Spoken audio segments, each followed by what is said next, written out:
A few months back, my aunt and uncle worked at that FedEx location, and I can't imagine the depths of fear and trauma and survivor guilt that has spread through those affected by gun violence and hate-motivated bias. These events also remind me and my family of a few years ago when my own father was viciously attacked by a 17-year-old with hate so deep and racism riddled in his language and actions. Reflecting on that moment, I always wondered, what if he had a gun? I can only imagine seeing a loving and hardworking grandmother and suddenly not being able to receive her warm hugs and caring words.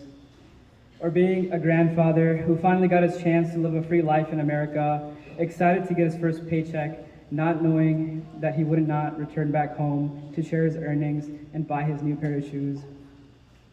In Indiana, 8 beautiful lives were taken from us last week. In Chicago, a 13-year-old child will never get a chance to grow and mature and see the beautiful parts of this world. In Brooklyn Center, a baby will go through struggles and grief of growing up without a father, and this is just to name a few. Many other children of God have lost their freedom to live due to senseless hate and gun violence. In schools, we go through active shooter drills, locking doors, closing blinds, hiding all huddled in a dark corner, not really processing that we could actually be in that situation one day because we hoped that we wouldn't. Sikhs, Asians, Latinos, Muslims, and our Black brothers and sisters are targeted over and over again. Let us together from near and far, in solidarity, be the beacon of hope to those lives lost in vain and change this nightmarish narrative of hatred and violence being written in the fabric of American history so we and our future generations can feel safe. We're here as a community to grieve together, help each other heal, lean on each other, be each other's source of hope, and validate these difficult emotions as we process these seemingly endless traumas. As Sikhs, our gurus teach us about oneness, loving, and serving humanity, to work together no matter the person's race, gender, and religion, and to be in Chardhi Kala, a high-spirited virtue, to face any adversity with ever-rising joy and ever-rising spirit. I'll end with reciting a shabad, a prayer in Gurmukhi and English that we Sikhs always remember when we face fear, pain, and sadness. Tati vaun lage par brahm sarnai. The hot wind does not even touch one who is under the protection of the Supreme Lord God. Jo gird hamare ram kar dukh lage na pai. On all 4 sides, I'm surrounded by the Lord's circle of protection. Pain does not afflict me, O sibling of destiny. Satguru Pura Petya Jin Bant Banai. I have met the perfect true Guru who has done this deed. Ram Nam Okhad Diya Ekale Valai Rahao. He has given me the medicine of the Lord's name, and I enshrine love for the one Lord. Rakh liye tin rakhanhar sab byad mitai. The Savior Lord has saved me and eradicated all of my sickness. Kaho Nanak kirpa pai prab pe sahai. Says Nanak, God has showered me with his mercy. He has become my help and support. So again, I thank you all for sharing and joining us in this vigil in remembrance. Let us come together as one family and seek justice and light in this time of darkness. And may we honor their memories today and every day. Nanak naam chardhi kala, tere paane sir bata pala. Vaheguru ji ka khalsa, Vaheguru ji ki fateh.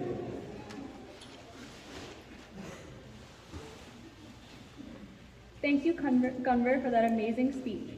Now, we welcome Reverend Dr. Jay Moses of Hope Presbyterian Church of Wheaton.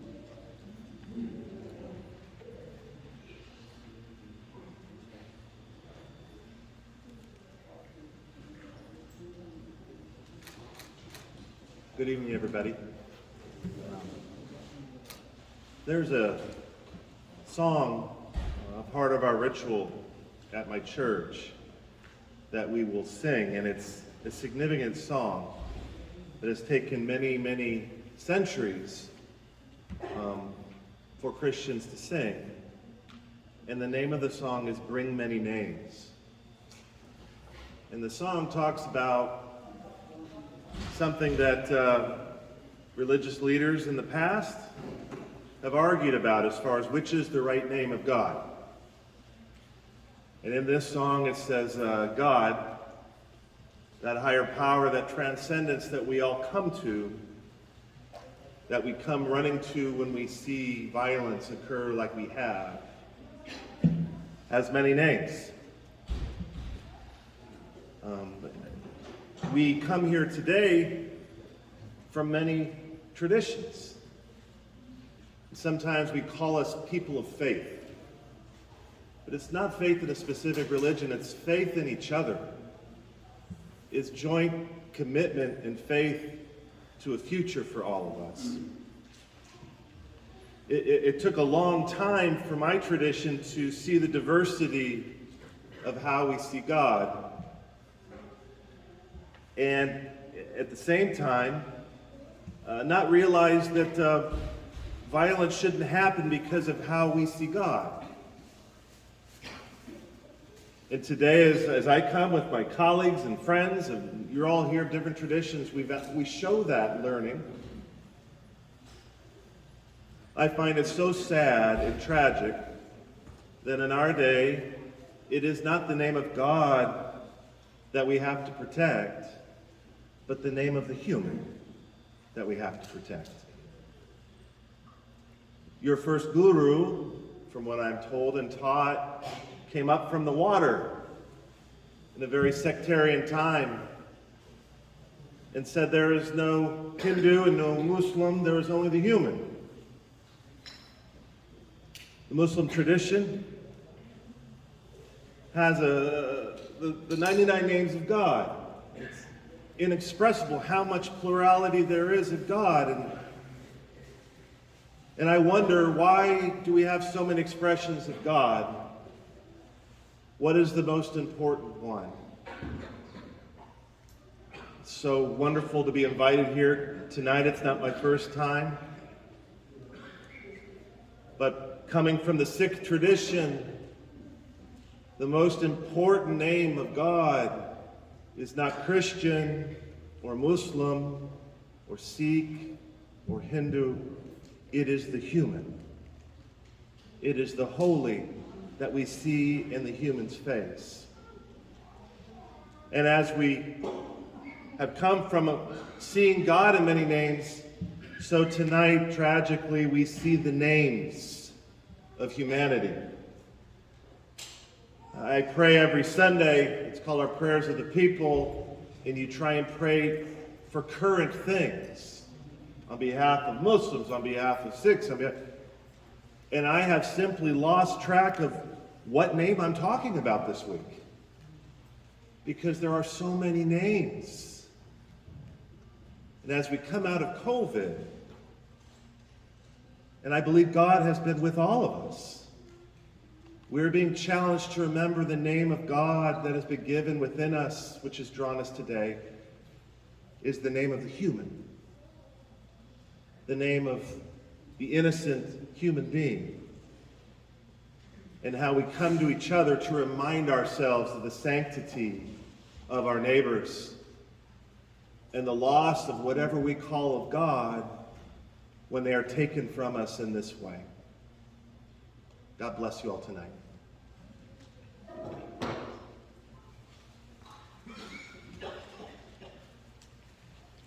Thank you, Reverend, for your amazing words. Next, we welcome Azam Nizamuddin, attorney and chairman, Interfaith Committee at Islamic Foundation in Villa Park.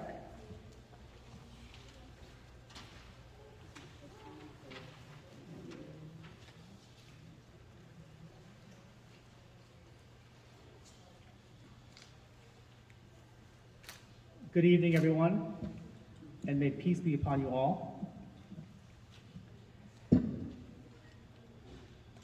I'm here once again tonight to be with you in the midst of another unfortunate tragedy. We seem to come together in tragedy. We seem to come together in times of sorrow.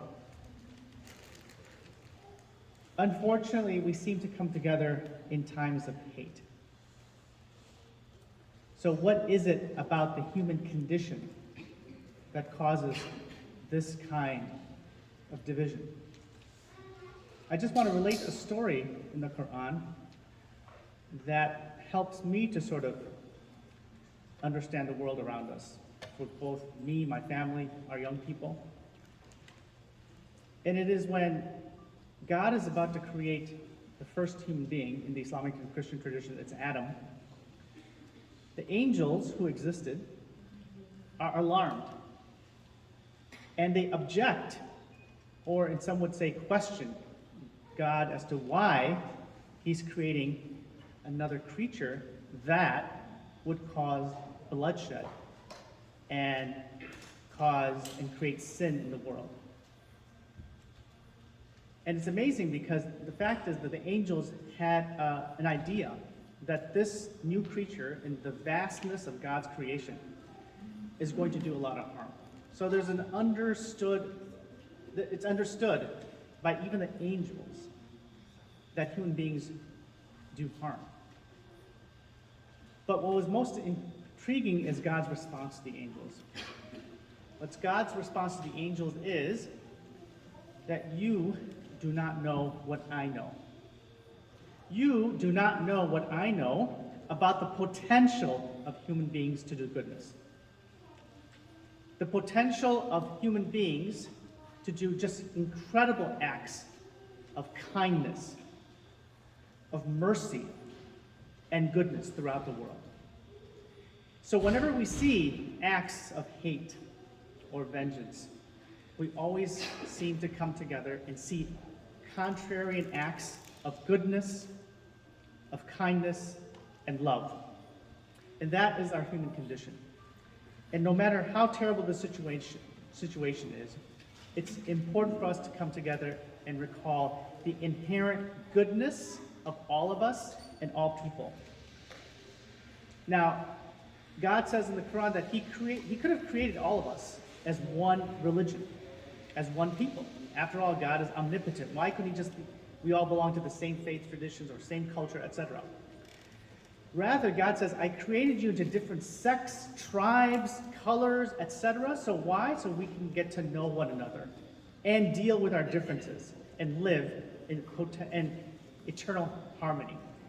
And that is why the first two names of God, as Reverend Jay referred to, the names of God and the names of human beings, the first two most recited in the Islamic tradition are the most merciful and the most compassionate, Ar-Rahman and Ar-Rahim, the two fundamental names of God which are transmuted into human beings so that we raise our families, so that we demonstrate love to our spouses, to our parents, and to our children, to our neighbors, and to gatherings like this.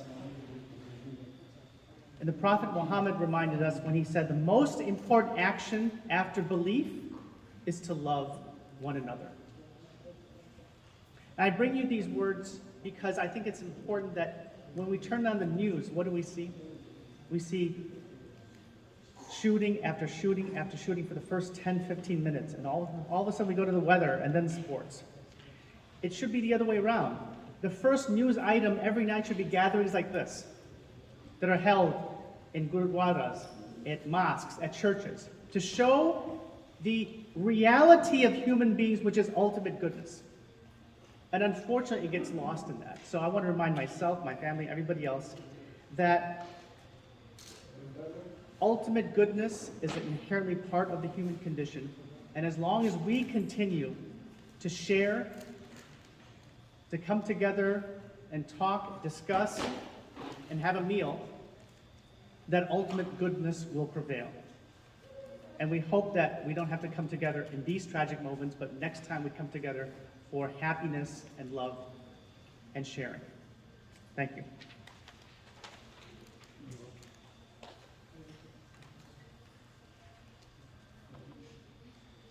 Thank you, Azam, for sharing your beautiful words with us. Next, we welcome Dr. R. Keith Beauchamp, Senior Pastor at the Bethel New Life Church in Wheaton.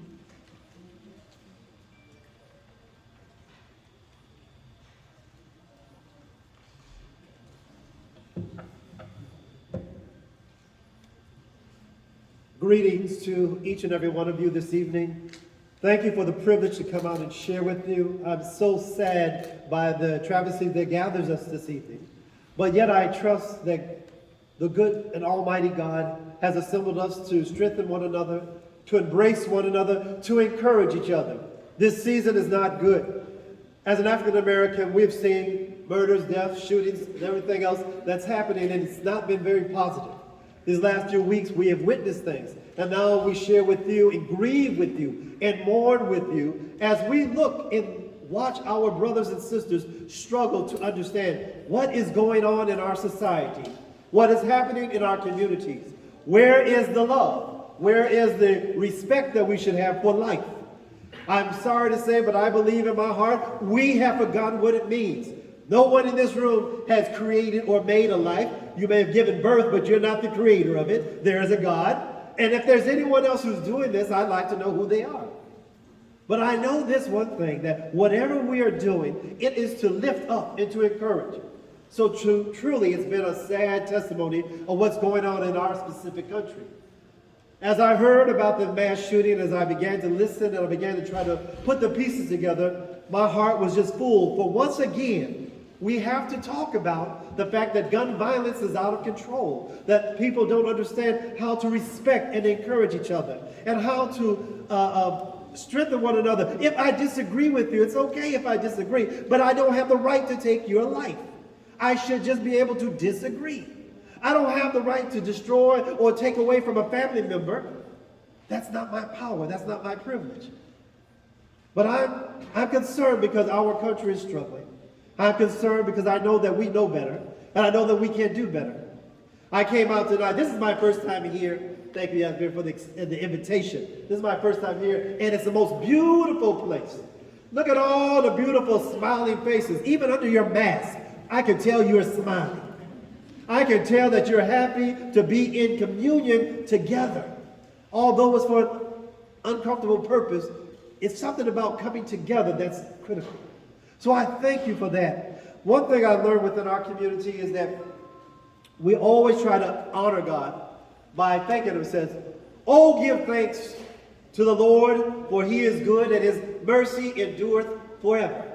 We say that as we're going through. Somebody said, "Why aren't you as an African American upset, mad, or angry every time you see loss?"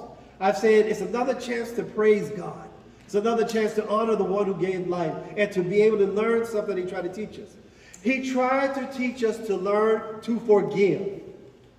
I know a lot of people don't want to talk about that, but how do you do that? In the book of Matthew, in the 6th chapter, it says, "Bless them that curse you." Bless them that curse you. Nobody wants to do that. Then it says, "Pray for those who despitefully use you." Nobody else wants to do that. But I learned by doing those things, by coming together and praying for those people who are against me, don't agree with me, don't appreciate who I am. I've learned the art of what this is about, the compassionate and the merciful God. He loves us even when we turn against Him. He loves us even when we don't choose to live right. So again, I say to you tonight, folks, be encouraged. You are not alone in this battle. You are not in your own world or left alone to think that this is just happening to a particular group of people. This sickness, this illness is happening across this great land. And I'm saddened to know that it continues. Somebody asked me, when is it going to stop? How long will this continue? How long? It will continue until we rise up and say no more. Until we say that we need justice, we need understanding, we need compassion. Until we rise up and say, we will not allow you to continue to sell these type of weapons, that we will not allow you to walk around and do the things that you're doing without respect for another human life form. So folks, I want to encourage you tonight, from my heart to your heart, much love, much appreciation, and much gratefulness. May God bless you.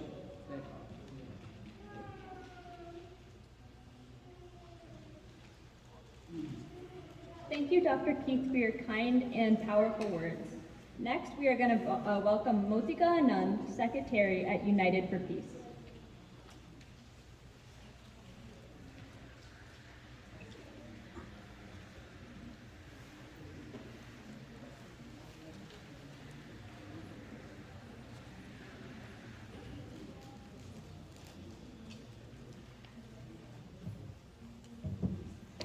Sat Sri Akal. They were very beautiful speeches and messages that speakers before me have given. I'm here today with a heavy heart to pay my respects to yet another set of victims of gun violence. To see this kind of violence perpetrated on the Sikh community in the month of April, which has been the Sikh Awareness and Appreciation Month, presents to me a cruel irony. The Sikh community in particular is easily distinguishable as different and thus becomes quite vulnerable. Many times it is the vulnerable communities all over the US, not just the Sikh community, just all vulnerable communities that have to bear the brunt of mindless gun violence, as it happened yet again after 2012 when a man opened fire in Gurdwara in Oak Creek, Wisconsin. Victims in such shootings are not the only ones who are killed, but also the ones they leave behind, their friends and their families. Our heartfelt condolences to the ones who lost their loved ones. We pray that God give them courage and strength to heal from such deep wounds. President Joe Biden earlier this month, while making remarks on gun violence prevention, said, "Gun violence in this country is an epidemic and it's an international embarrassment." We hope that President Biden, who considers gun violence as not just a gun violence crisis, but also a public health crisis, will make sure that people who are not supposed to have guns don't have them. Can it be done 100%? I don't think so. Will it entirely solve the problem? Maybe not. But it will definitely reduce the number of parents who have to arrange funerals for their children, children who have to bid an untimely farewell to their parents, spouses left alone to struggle with the deep sense of loss, a void left in each of their lives that can never be filled. Dr. Martin Luther King Jr. said, "Darkness cannot drive out darkness, only light can do that. Hate cannot drive out hate, only love can do that." And Sikh community has time and again shown that whenever they have been attacked, they have turned around and helped even the ones that hurt them. Gandhiji had said, "Hate the sin, not the sinner." And in the true spirit of these words, this incident does not mean that we need to hate the perpetrator of the crime or label any community as a hater. We need to yet again open our arms to everyone, including people who don't understand the others, who think they need to shoot and kill. We need to extend our love to all those who are in need of it, all the while demanding strict gun laws in this country. Thank you.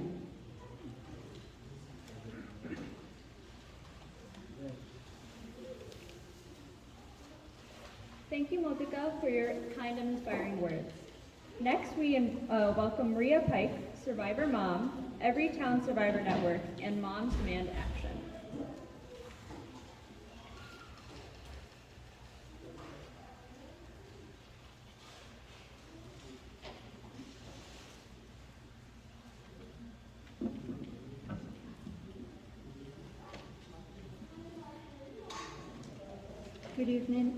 Good evening, and thank you again for welcoming me in this sacred place.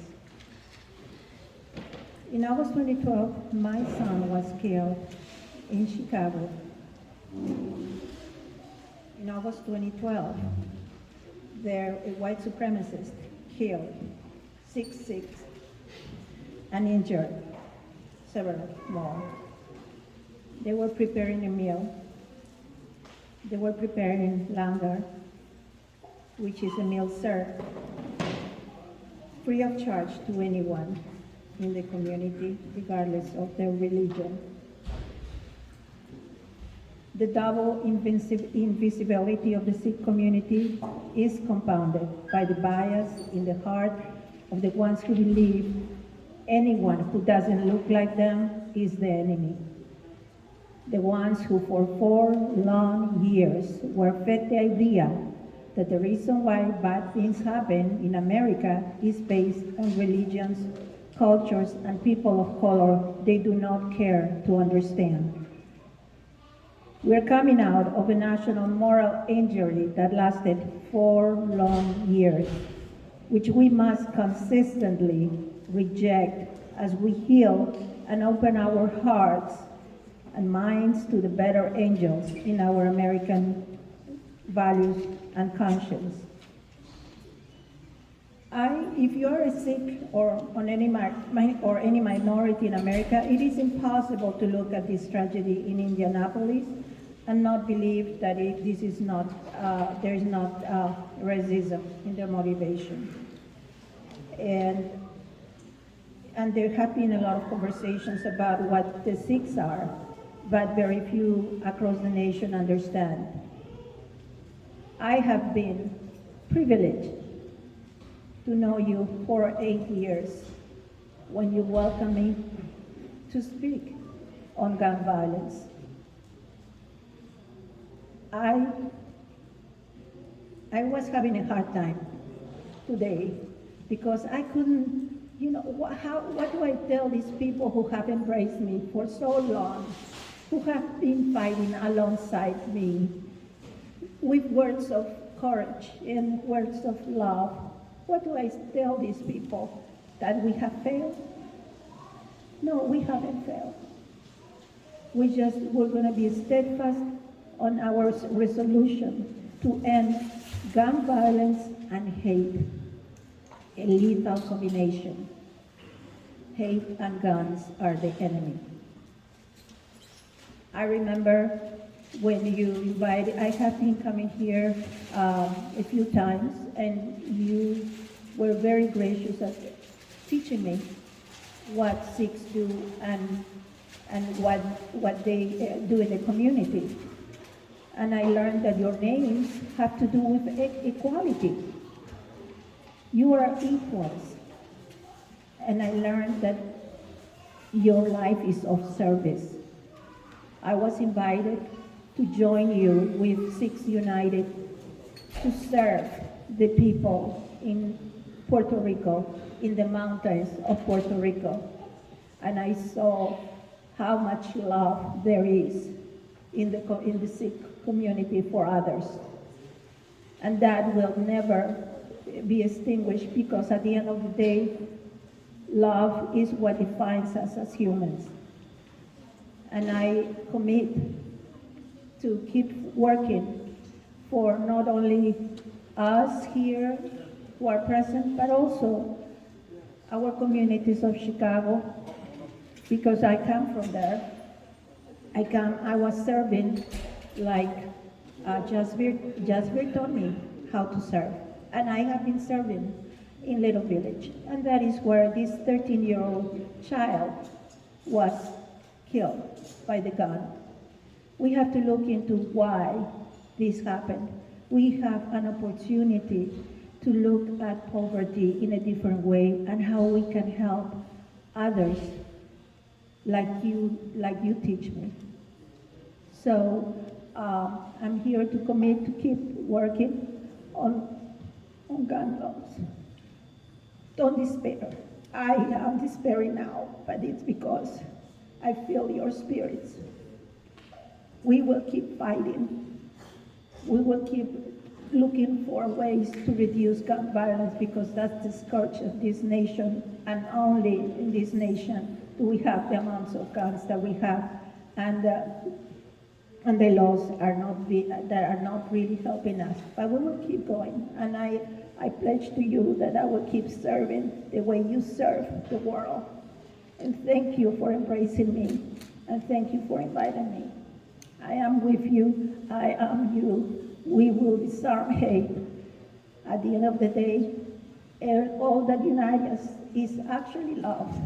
We are humans because we love. Thank you very much.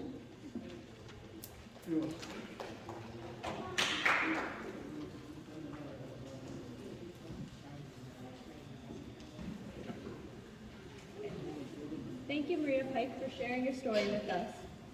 Before I begin and announce our other speakers, I would like to make a quick announcement saying that those who have to go pray, we are praying in the room right next door, I believe. So please please, whenever you have the chance, just please go down to the area over here, and we will give you an area to pray. So before we have our other speakers come back from prayer, I have a few words from different colleagues around the Chicagoland area who wish to express their condolences with us. From Barbara March Canthrow, Assistant Director at the American Jewish Committee in the Chicago Regional Office. I want to express my sorrow regarding the Indianapolis shooting and the tragic loss of life in the Sikh community. This violence needs to stop. As you may know, AJC has been urging Congress to pass the bipartisan Jabara Hire No Hate Act to improve FBI hate crimes reporting. We must all stand together and fight the hate. From Robert A. Cathy, retired professor of theology at McCormick Theological Seminary. On Sunday, I learned more details about the murders of Amarjit Kaur Johal, Jaswinder Kaur, Amarjit Sekhon, Jaswinder Singh, and all the other victims who had not been then identified. At the FedEx facility in Indianapolis via the New York Times and WGN News in Chicago. The news was so disturbing, it woke me up in the middle of the night. I am praying for those families, for those who were slain, and the Sikh community in Indianapolis. And I am praying and giving thanks to God for you, for the Gurdwara in Palatine, the Gurdwaras in California and Canada, the Gurdwaras in the United States, and your families in Chicago and California. From David Sinsky, Jim Lo Bianco, and Maria Kenny. On behalf of our program for unaccompanied children, Heartland Human Care Services, and Heartland Alliance, as a whole, we wanted to reach out and offer our deepest condolences for the horrific loss of life in the Sikh community. As news came out this weekend about the mass shooting in Indianapolis, our already heavy hearts ache for you all and what you are experiencing. In these past few weeks, we have all been reeling in at the inexcusable killings of Black and brown people around the country. We will not forget these lives or become desensitized. And we will remember each one of these lives as part of the reason we are committed to our work at Heartland Alliance. And then a word from the Illinois Muslim Civic Coalition. Please accept our humble and deepest condolences as our fervent prayers for peace and safety for your families and communities across our nation and world. We stand with you in requiring a thorough investigation from the authorities and a response that will mean that this will never happen again to any community in the United States. We are here to support and serve however you need. In friendship and community, the Illinois Muslim Civic Coalition. And we do have two more speakers who are part of the Muslim community. They are currently praying, so I will have them come up and say something as soon as they're done.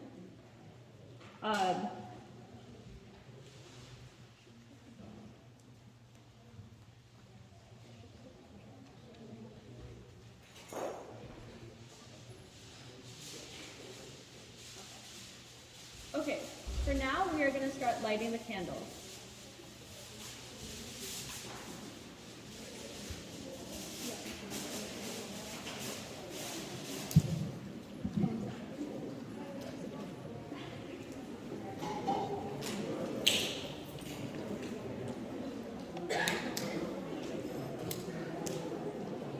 As we begin the vigil, I will start by stating the names of the victim and lighting a candle in their honor.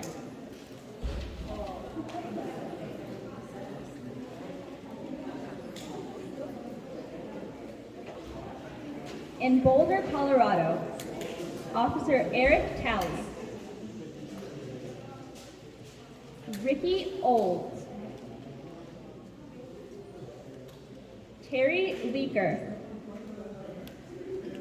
Denny Stong, Suzanne Fountain, Trelona Lona Bartkowiak, Nevin Stanisic, Lynn Murray, Jody Walkers, Kevin Mahoney. In Atlanta, Zhao Ji Tan. Jelena Yang. Hyun Jun Grant. Young A. Yo.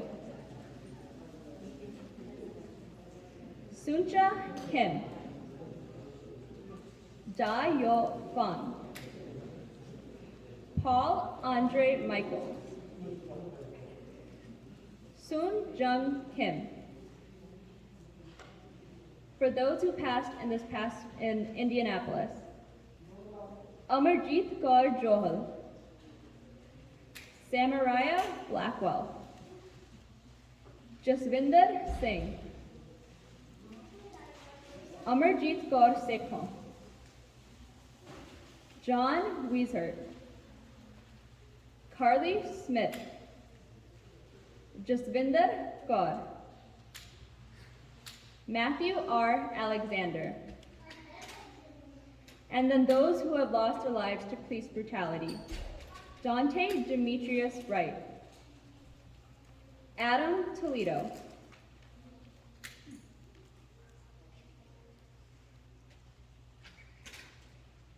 Now we will have a moment of silence, not just for the victims we are honoring tonight, but also the 177 and more who have lost their lives to gun violence.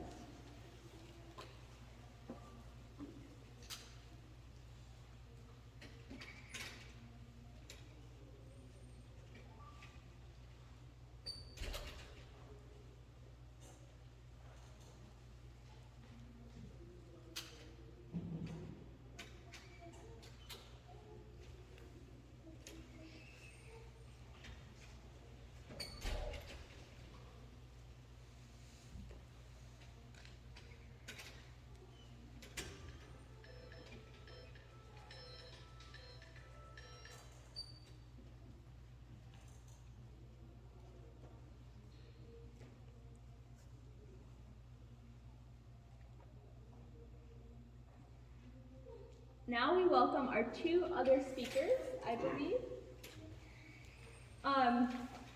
Is Abdullah Mitchell ready? Yes. Yes. So please welcome Abdullah Mitchell from the Council of Islamic Organizations of Greater Chicago.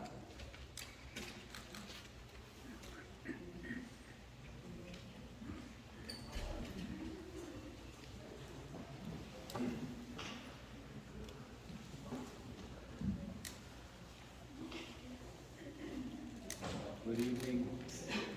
I greet you with words of peace and extend my sympathy and compassion to all those families who've been affected by this gun violence. As I looked on the faces of the victims in Indianapolis, one woman stood out in my mind. She appeared to be a grandmother. And she brought to mind for me my grandmother we called Big Mama. And Big Mama was a matriarch for the family. She cared for all her children and grandchildren. She was the source of comfort and a source for help in times of need. Her life was precious to all of us. And I share that with you because when Big Mama passed, it was a void in all of our lives. Someone who cared for us, and we cared for her. Her life was sacred to each and one of the members of my family. And I share that because in the eyes, as I gazed on that picture, I saw Big Mama. I knew she stood for the same things that my big mother stood for me. Ripped from a family whose life was not held sacred. Too often as we look at all the deaths that we've witnessed over the past weeks, already there's been 150 mass shootings in this country since the beginning of this year. Life is not respected. Life is not being held sacred. And it is important for us to come together on evenings like this, not only to grieve and share the burden of loss with one another, but to remind ourselves that as I look across the room and see the candles, that each of us represent a light for holding that all life is sacred. It is not enough that we grieve together. It is important that each of us be that light for the rest of our society to say that all life is sacred. All of us must demand that this violence ends. And that begins not just merely with the gun. The challenge to us is to fight for truth. Too often lies are spread about people, particularly those of color. Misinformation, lies, and half-truths. And these are allowed to stand. Our voices must come together, not just one community, but all of our communities, to say no more. We will not accept lies. We will not accept half-truths. We will hold you to the standard to speak the truth. Because until each and every one of us stands for truth, we will all be at a loss. So I say to each and every one of you, let us all represent the candle that stands in your hands. Let us all be the light for every other person in our society, that we stand for truth. We hold life sacred, and we will do what we have to do. We will speak, and we will protest. We will let our voices and our actions reflect the sanctity that we all hold life. Thank you.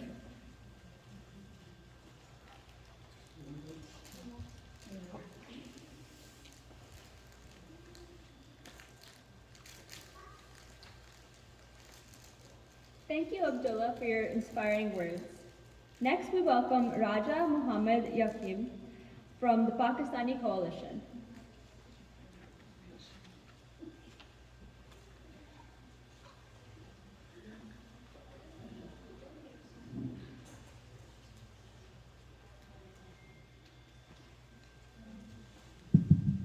Bismillahirrahmanirrahim.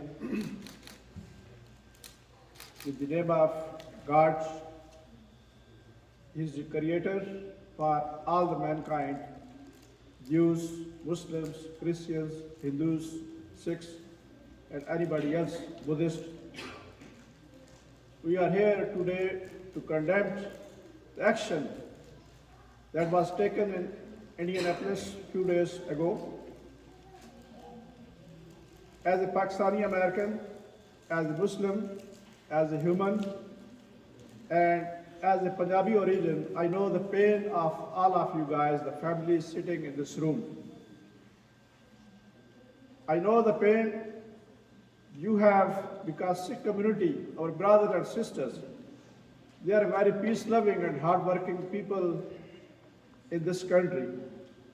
The Sikh community, they have great role in the development of this society, this country, in economics, in business, in medical, and all the different areas.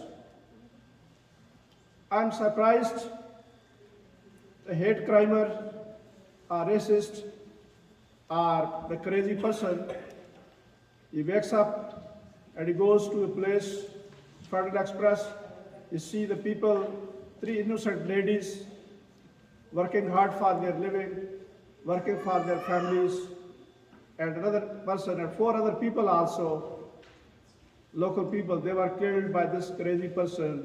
It's very shameful and it's very sad story of this area. Story happened before in Georgia, Atlanta, Colorado, and different part of the USA.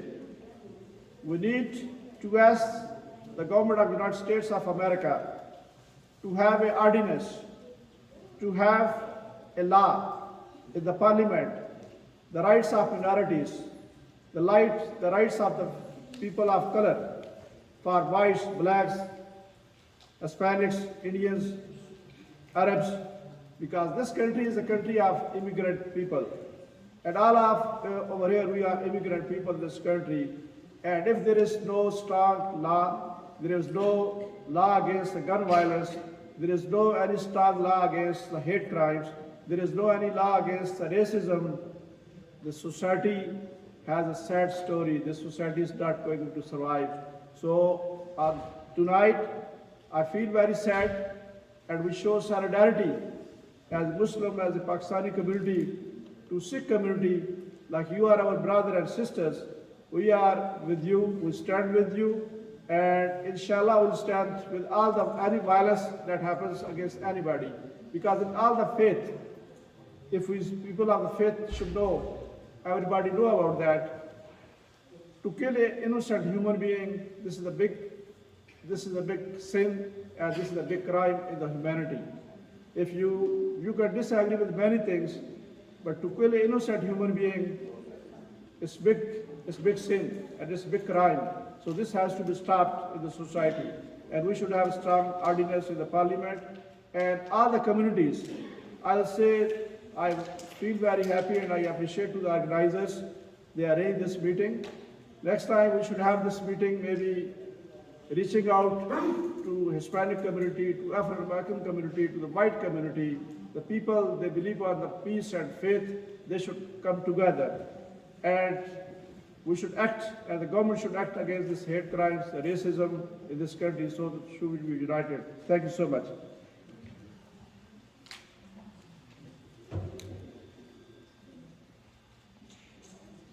Thank you to Raja for sharing your words, and I would like to thank all the speakers once again for coming out and supporting the whole community as we are all being affected by what is going around in the United States. As we come to the end of the vigil, I would like to once again extend my thanks to Palatine Gurdwara, and I invite the Palatine President, Amardev Singh, to please come and speak.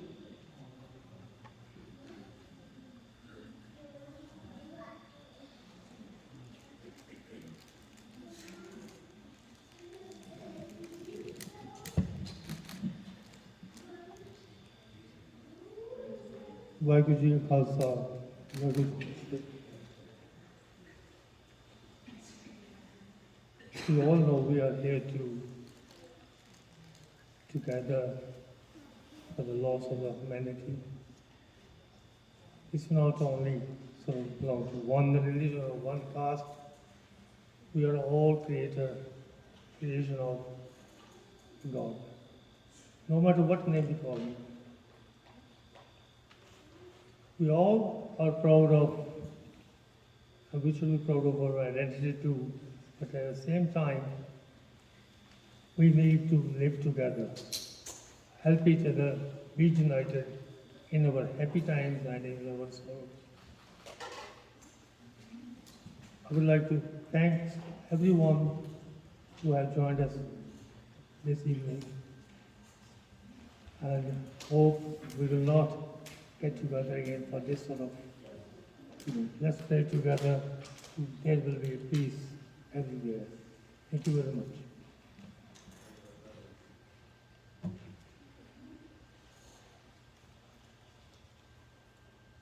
Thank you, Amardev Uncle.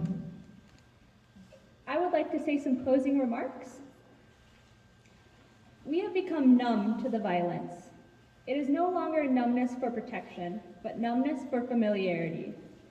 Since the Indianapolis shooting, we've already had countless more. We can't even plan one vigil without having the next date ready. We shouldn't have to put the names of people who have been taken too early on a list for remembrance.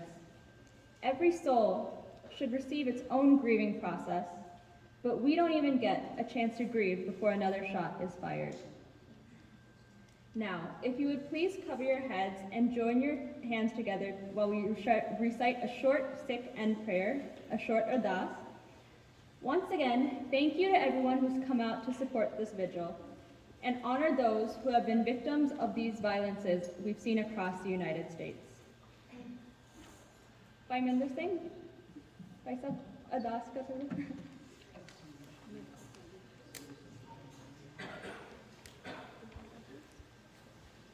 And then right after the vigil, we will be having a free dinner called Langar, so if you wouldn't mind staying back and enjoying it. Vaheguru Ji Ka Khalsa, Vaheguru Ji Ki Fateh.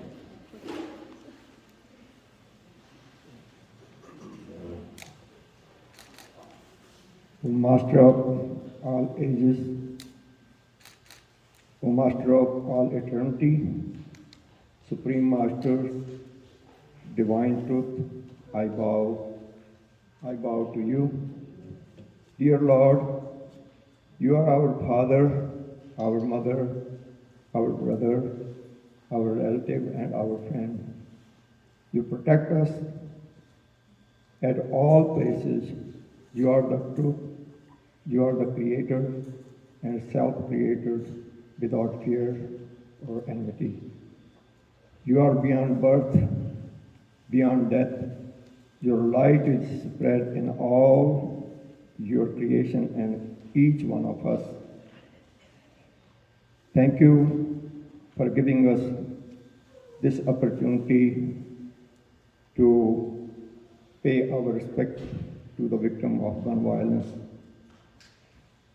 Please guide us today in this gathering. Give us spiritual wisdom, dispel the darkness of ignorance, and give us strength to do the best we are capable of.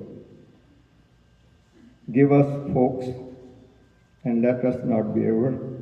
Let us not be self-willed. As we sing your glory and pray for peace amongst us and throughout this world, may our spirit always remain high.